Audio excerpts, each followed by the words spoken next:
Ada nggak sih? Belum juga ya. Terima kasih Tuhan, Terima terima kasih. kasih. Kuasa-Mu lebih besar dari segala kuasa yang ada di dalam dunia ini. Di dalam nama Tuhan Yesus Kristus kami berdoa dan mengucap syukur. Haleluya. Amin.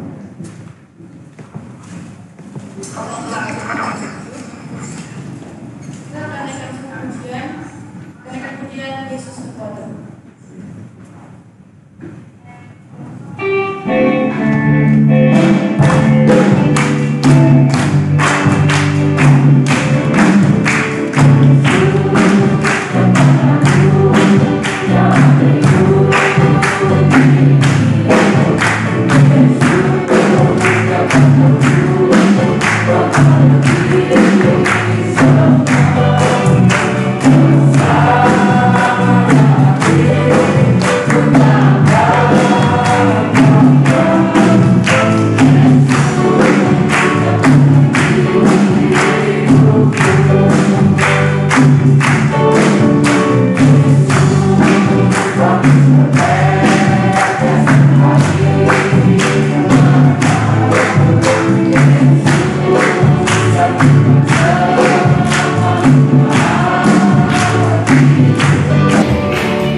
menunjukkan.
Saudara-saudara yang terkasih, mari kita berdoa.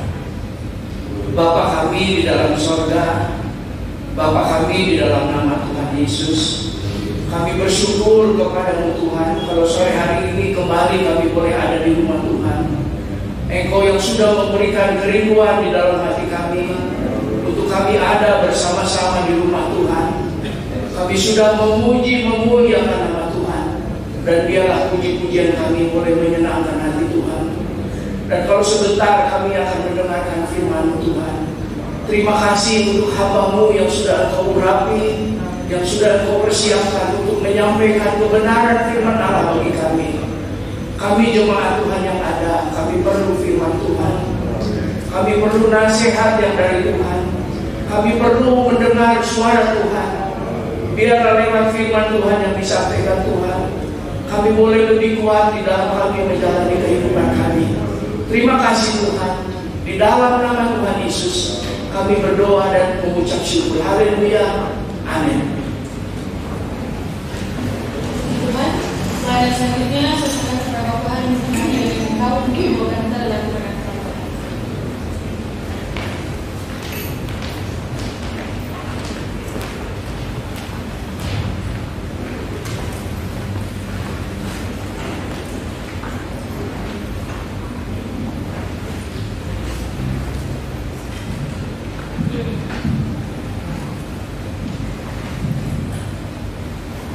Bersyukur, berterima kasih karena kasih Tuhan Yesus sehingga kita boleh ada sampai saat ini. Terima kasih kepada Ibu Mala yang mempercayakan saya untuk menyampaikan firman Tuhan. Seperti saat ini kita memasuki di bulan yang baru. Setiap bulan kita ada tema, dan tema bulan ini mengasihi Yesus. Saudara dan saya ada di rumah Tuhan, bukti kita mengasihi Tuhan Yesus. Ya, saudara boleh diberikan kesempatan beribadah pada saat ini di tengah-tengah penyangkalan diri juga dalam ibadah puasa. Itu bukti kita mengasihi Tuhan Yesus. Saya menyiapkan tampilan slide, boleh ditampilkan mengasihi Tuhan Yesus. Kita buka di dalam ayat pokok kita di dalam Yohanes pasalnya yang ke-14. Injil Yohanes pasal 14 ayatnya yang ke-15. Dikatakan, jikalau kamu mengasihi aku, kamu akan menuruti segala perintahku. Sekali lagi, jikalau kamu mengasihi aku, kamu akan menuruti segala perintahku. Ya, jadi saudara yang dikasihi oleh Tuhan, kalau berbicara mengasihi Tuhan Yesus itu umum ya saudara ya. Saya katakan tadi, kita ada beribadah di tempat ini hari ini, itu bentuk kita mengasihi Tuhan ya. Ketika kita mau ke toko atau mau buka toko, kita berdoa kepada Tuhan Yesus. Kita mempercayai bahwa kita bergantung atau kehidupan kita bergantung kepada Tuhan Yesus. Bentuk kita mengasihi Tuhan Yesus.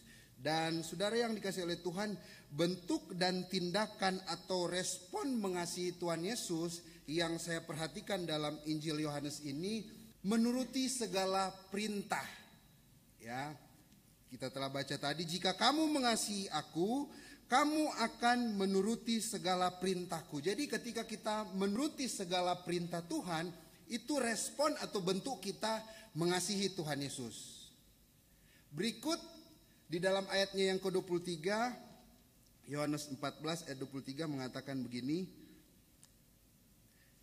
Jawab Yesus, jika seseorang mengasihi aku, ia akan menuruti perintahku, dan Bapakku akan mengasihi dia, dan kami akan datang kepadanya dan diam bersama-sama dengan dia. Ya, itu menuruti segala perintahku. Yang berikut, ayatnya yang ke-21 yang saya perhatikan di sini. Barang siapa memegang perintahku dan melakukannya, dialah yang mengasihi aku. Itu yang kedua. Jadi respon kita mengasihi Tuhan, yang pertama turuti segala perintahnya. Yang kedua kita memegang perintahnya. Dan yang ketiga ayatnya yang ke-21 lagi ya. Barang siapa memegang perintahku dan melakukannya, dialah yang mengasihi aku. Ini tiga hal ini umum saudara yang dikasihi oleh Tuhan. Yang saya pelajari bagaimana kita ketika kita meresponi bahwa Tuhan saya mengasihi engkau. Ketika saya meresponi, Tuhan ini loh hidup saya. Teolog atau rabi Yahudi, ya, Moses Maimonides, seorang rabi teolog Yahudi tahun 1153 sampai 1204 Masehi, ya, dia katakan bahwa Taurat itu bukan cuma 10 hukum Taurat, tetapi di sekitaran 10 hukum Taurat itu ada 613 hukum Taurat. Banyak kan kita tahu 10 hukum Taurat, perintah Allah. Tetapi di sekitaran 10 itu ada kurang lebih 613 perintah. Dan di antara 613 itu dibagi dua bagian. Ya, sebelum kita masuk mengenai mengasihi Yesus ya saudara, ini sekedar pendalaman Alkitab karena ada menyinggung kata perintah ya, kita melakukan perintah. Yang pertama, perintah positif ya. Nah, perintah positif ini kalau saudara melihat adalah 248 perintah positif dilakukan oleh orang Israel. Ini yang positif. Dimulai dari kitab Kejadian 1 ayat 28, di mana itu memerintahkan untuk mereka beranak cucu, memenuhi bumi, ya, berkuasa atas ikan-ikan di laut, burung-burung di udara. Sampai dan akhirnya di Ulangan 31 ayat 19, perintah untuk menuliskan nyanyian Musa. Ini yang positif. Ada kurang lebih 248. Nah, ada yang negatif. Yang negatif kurang lebih 365 perintah, yaitu larangan bagi orang Israel untuk melakukan hal-hal yang dimaksudkan.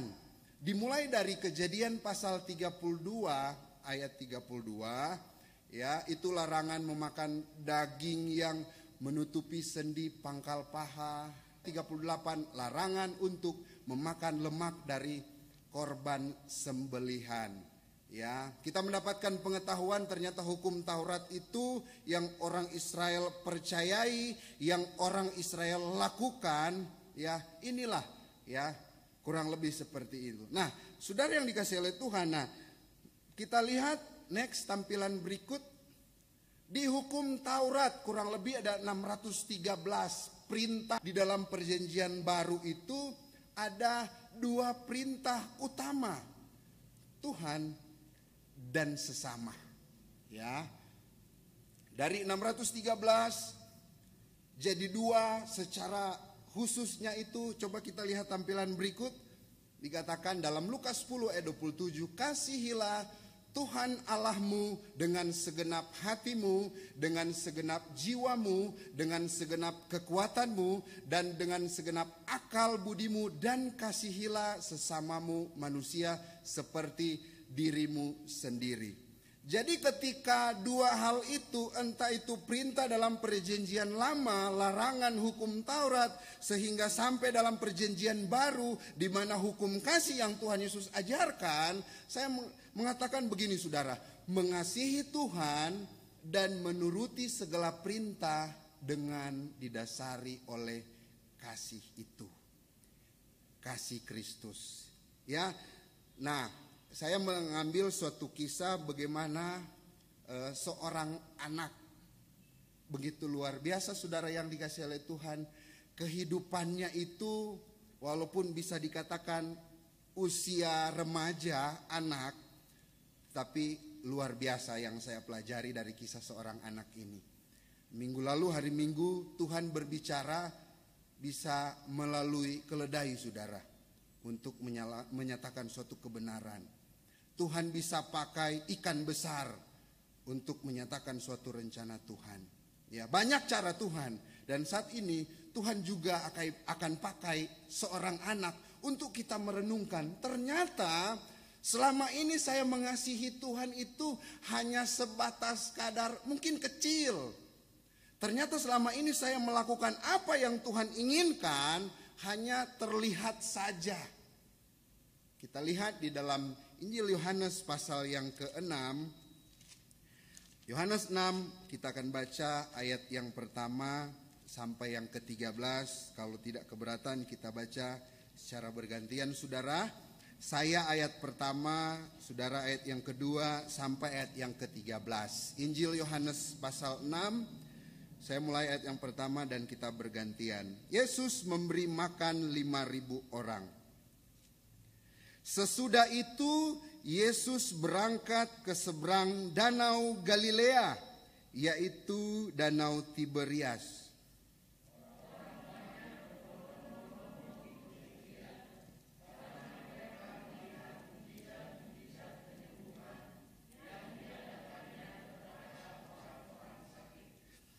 Dan Yesus naik ke atas gunung dan duduk di situ dengan murid-muridnya.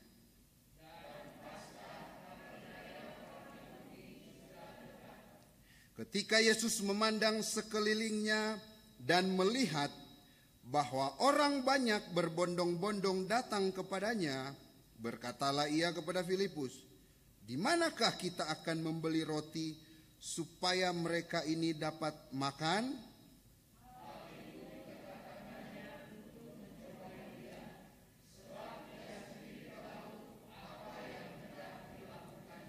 Jawab Filipus kepadanya, roti seharga 200 dinar tidak akan cukup untuk mereka ini, sekalipun masing-masing mendapat sepotong kecil saja.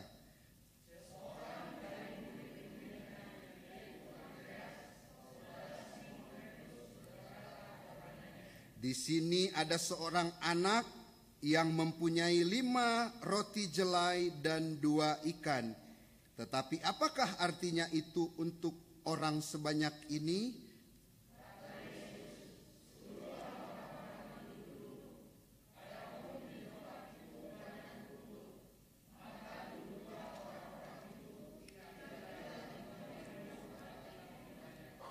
Lalu Yesus mengambil roti itu dan mengucap syukur dan membagi-bagikannya kepada mereka yang duduk di situ.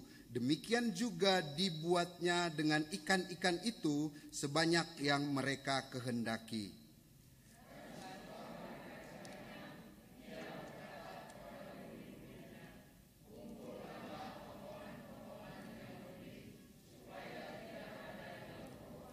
Maka mereka pun mengumpulkannya dan mengisi 12 bakul penuh dengan potongan-potongan dari kelima roti jelai yang lebih setelah orang makan. Puji Tuhan. Yang saya tertarik saudara di ayatnya yang ke-9.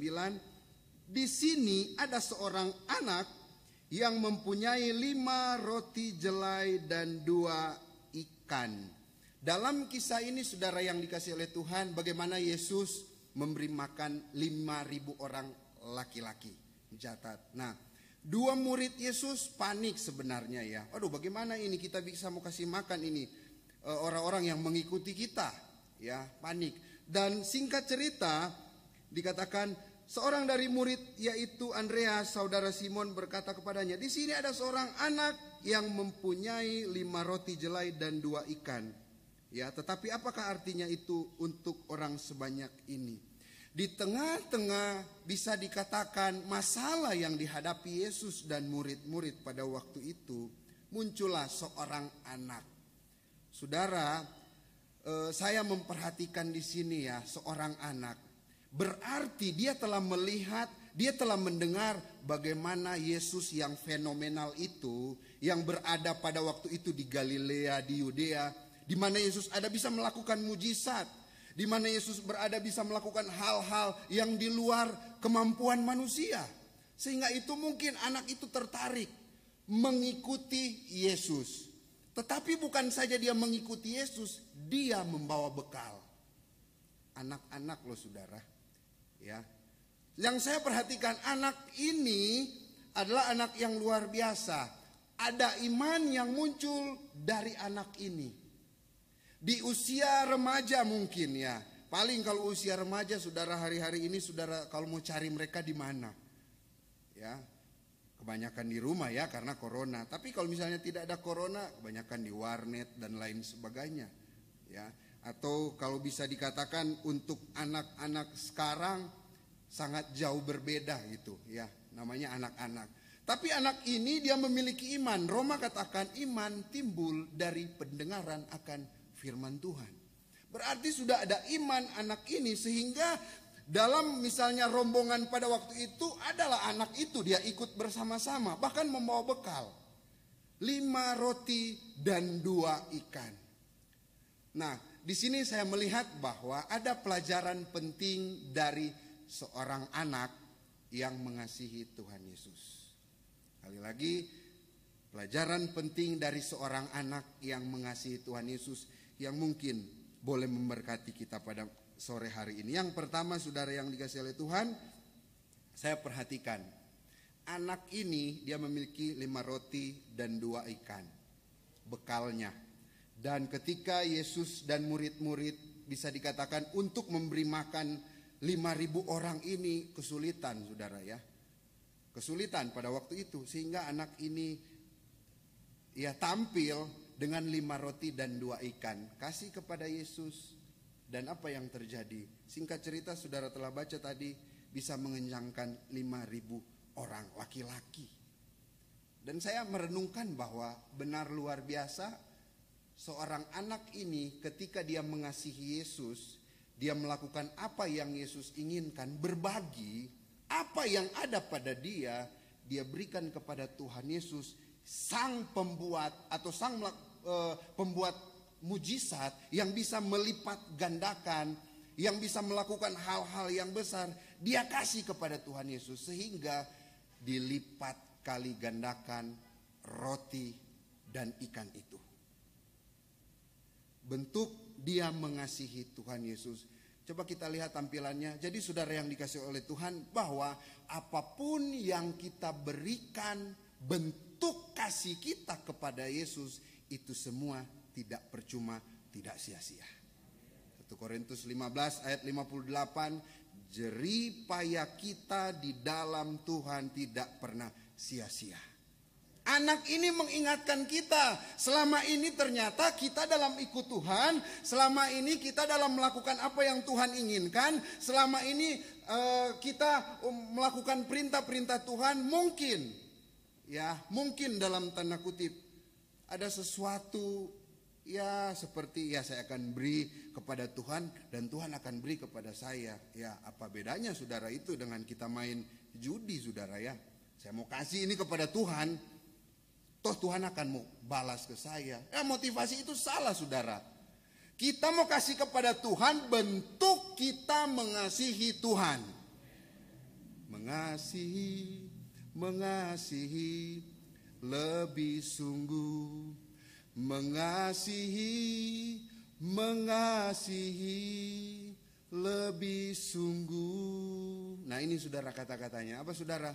Tuhan lebih dulu mengasihi kepadaku, mengasihi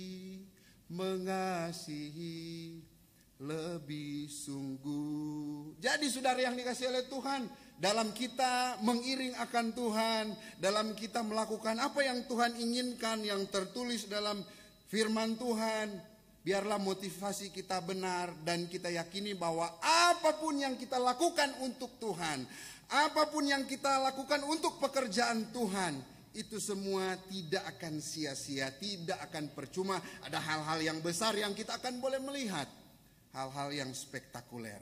Ya, banyak kesaksian mungkin yang saya dengar dari jemaat GPDI Cianjur, banyak mungkin kesaksian yang saya lihat mungkin bagaimana dari misalnya jemaat Tuhan awal-awal di tempat ini, dengan kesetiaan mereka, dengan berbagai tantangan yang dihadapi, tapi toh sampai saat ini mungkin mereka tidak tuai, tetapi anak cucunya menuai sampai saat ini. Itu bukti kita mau mengasihi Tuhan dan Tuhan tidak pernah mengecewakan kita. Puji Tuhan. Dan yang kedua, ya, dikatakan bahwa yang kedua, pelajaran penting dari seorang anak ini bukan saja 5 roti dan 2 ikan dia beri kepada Tuhan yang bisa melipat kali gandakan itu, tetapi dia yakini bahwa apa yang dia lakukan itu bukan saja tidak percuma, Tuhan sanggup melakukan jauh lebih besar. Ya, dilipat kali gandakan. Kita telah baca tadi bahwa singkat cerita 5.000 orang laki-laki kenyang semuanya, bahkan masih ada sisa 12 bakul. Ya, di tangan Tuhan yang ahli pelipat gandaan, sesuatu yang sedikit bisa menjadi berlipat kali ganda. Sekecil apapun korban yang kita letakkan ke dalam tangan Tuhan, sanggup Ia lipat kali gandakan. Dan ini saudara yang boleh menjadi bagian dalam hidup kita. Tentunya bukan saja berbicara mengenai pemberian kita kepada Tuhan dalam bentuk korban syukur, dalam bentuk perpuluhan, tetapi waktu kita berikan kepada Tuhan, apalagi hari-hari ini dengan kesibukan yang ada, mungkin terjadi tawar-menawar, ibadah atau enggak, terjadi tunggu dulu nanti hari Minggu dan lain sebagainya. Dan itu Tuhan perhitungkan, bukan saja korban kita, waktu pun kita, Tuhan perhitungkan itu semua. Darah yang dikasih oleh Tuhan. Dan benar luar biasa, suatu ketika seorang anak pemulung, dia pengen beli satu minuman harganya 5.000. Dan anak pemulung ini bisa dikatakan sangat susah sekali gitu. Mau dapat 5.000 pun susah. Dan dia cuma memiliki uang 3.000. Dia memiliki uang sebenarnya 5.000. Dia pengen beli minuman 5.000 itu. Sudah antri lama, dan apa yang terjadi? Tibalah ke anak itu. Karena si penjual ini lihat, wah anak ini pemulung dan bajunya ini tidak layak, ini kayaknya dia nggak memiliki uang. Pak, saya ingin beli minuman ini harga 5.000 tapi uang saya cuma 2.000. Enggak, pokoknya cepat-cepat, pokoknya kamu harus balik kumpulkan 5.000, tapi saya pengen. Ya sudahlah ya, dengan berat hati seorang penjual ini dia kasih misalnya ukuran 5.000 full. Karena dia beli harga 2.000, dia kasih setengah lah. Ya sudah, ini cepat-cepat kamu pergi sana, ini lagi antri. Dia pergilah dia di pojok, di tempat masih dalam kawasan tempat penjualan minum itu. Dia minum, setelah habis, apa saudara yang dia lakukan? Dia memiliki uang sebenarnya 5.000. Sebenarnya dia ingin berbagi kepada penjual itu dalam pengertian, dia beli 2.000 dan 3.000 dia sisipkan di bekas minumannya. Beres-bereslah si penjual itu, beres-beres. Dia lihat paling pojok kok ada. Pas dia angkat minumannya itu, yang bekasnya itu, kok ada 3.000. Loh, siapa ini yang sangat baik hati, kasih tip. Terus dia ingat tadi, oh ternyata si seorang anak yang dia marah-marah tadi karena hanya uang 2.000. Padahal motivasi si anak ini ingin memberi uang kepada si penjual itu. Saudara yang dikasihi oleh Tuhan, pelajaran berharga dalam setiap kehidupan kita, di dalam kita menjalani kehidupan ini. Ya, ada kalanya mungkin kita ingin melakukan yang terbaik untuk Tuhan, tetapi mungkin keterbatasan kehidupan kita. Dan saudara harus tahu, kalau si penjual ini dia tidak tahu kan, tapi Tuhan tahu sampai kedalaman hati kita. Ya. Jadi saudara yang dikasihi oleh Tuhan, dalam kita menjalani kehidupan ini, bentuk kita mengasihi Tuhan, totalitas hidup kita, Tuhan kuserahkan kepadamu. Saya terlalu yakin hal-hal yang besar yang Tuhan kerjakan dalam hidup kita. Coba kita lihat tampilannya. Buktikan engkau mengasihi Yesus dengan suatu tindakan yang nyata, bahwa engkau mau melakukan segala perintahnya dengan penuh kasih. Ya. Jadi bukan saja kita ngomong saya mengasihi Tuhan, tetapi tidak diimbangi dengan suatu tindakan yang nyata. Bukan saya Tuhan, saya mau berkorban untuk engkau. Saya memang mengasihi engkau, tetapi tidak diimbangi dengan suatu tindakan.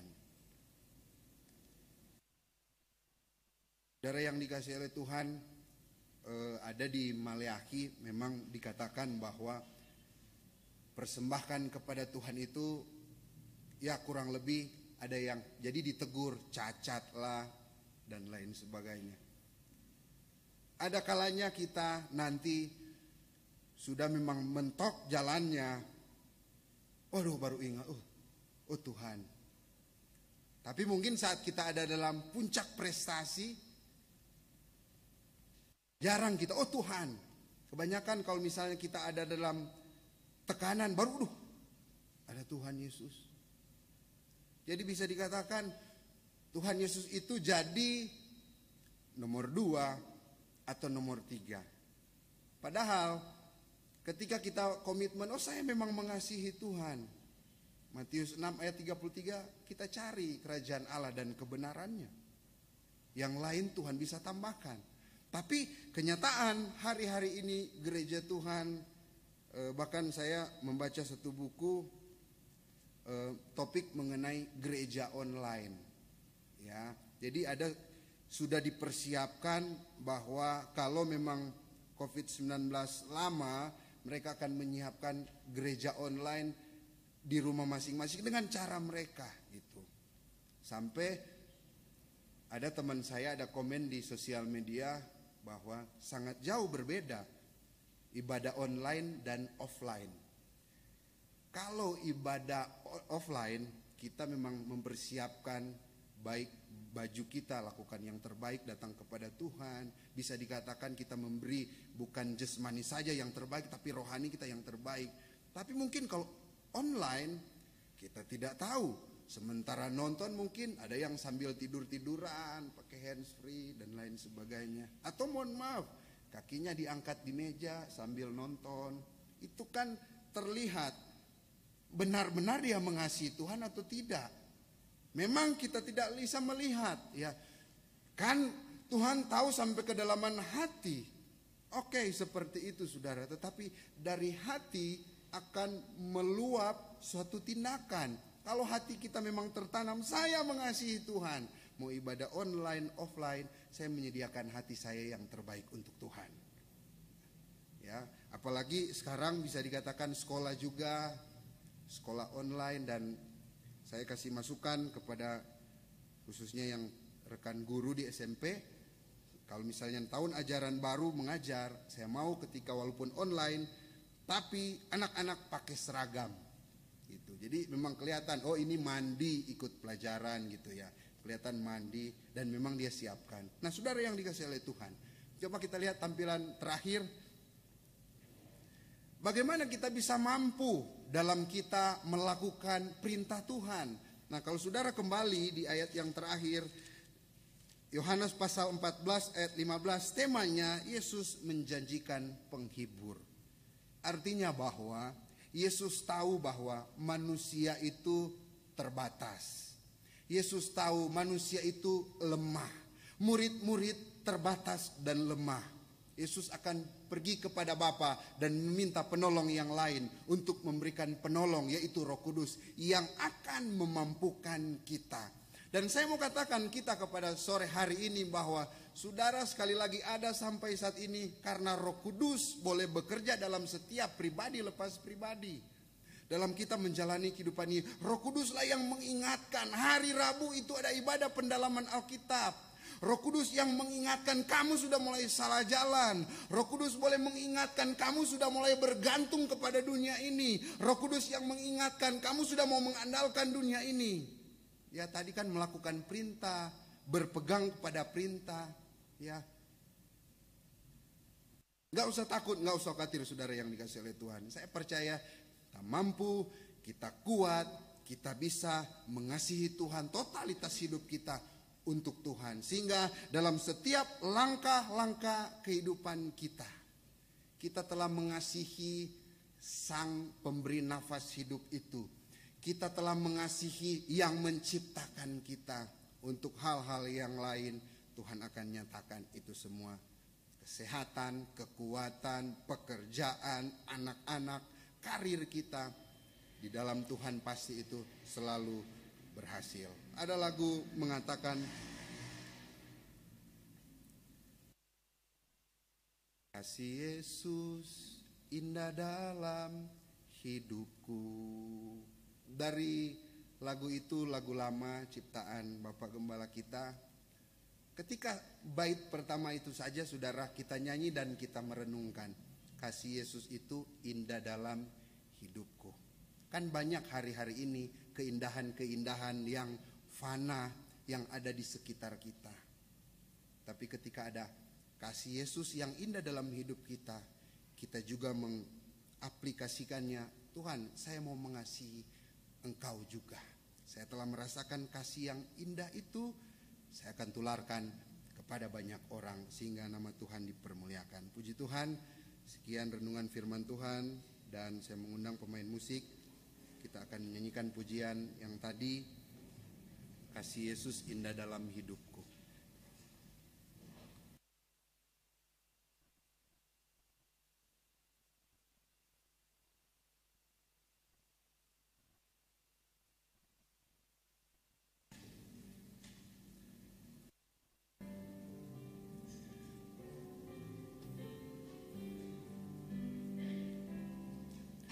Kasih Yesus indah dalam hidupku, menghiasi hati dan jiwaku. Ku tak dapat hidup tanpa kasih-Mu, Tuhan. Pegang tanganku sepanjang jalan. Kasih Yesus indah dalam hidupku. Saya mengundang kita semua untuk bangkit berdiri. Ini setiap hidup kami Tuhan yang merasakan kasih-Mu, yang menghiasi setiap hati dan jiwa kami Tuhan. Oh, dapat hidup tanpa kasih-Mu, Tuhan. Pegang tanganku sepanjang jalanku. Kasih Yesus mengalir, amin, amin Tuhan, seperti sungai yang tak pernah kering. Kasih Yesus membebat hatiku, dalam kasih-Mu merasa. Dari awal kita nyanyikan pujian ini, kasih Yesus, kasih Yesus. Mari rasakan kasih Yesus yang indah dalam setiap hidup saudara. Biarlah hati dan jiwa saudara ada dilingkupi oleh kasih Yesus itu. Dan biarlah kita katakan, Tuhan, saya tidak mampu menjalani hidup ini tanpa kasih-Mu Tuhan. Haleluya. Sekali lagi dari awal, dengan kesungguhan hati kita, kasih Yesus indah dalam hidupku. Kasih Yesus indah dalam hidupku. Amin Tuhan, terima kasih. Menghiasi hati dan jiwaku. Ku tak dapat hidup tanpa kasih-Mu, Tuhan. Pegang tanganku sepanjang jalan, kasih Yesus. Kasih Yesus mengalir dalamku, seperti sungai yang tak pernah kering. Kasih Yesus membebat hatiku, dalam kasih-Mu merasa terkasih Yesus. Nanti dengan kasih Ibu Teni akan berdoa. Ibu Teni akan berdoa pada sore hari ini.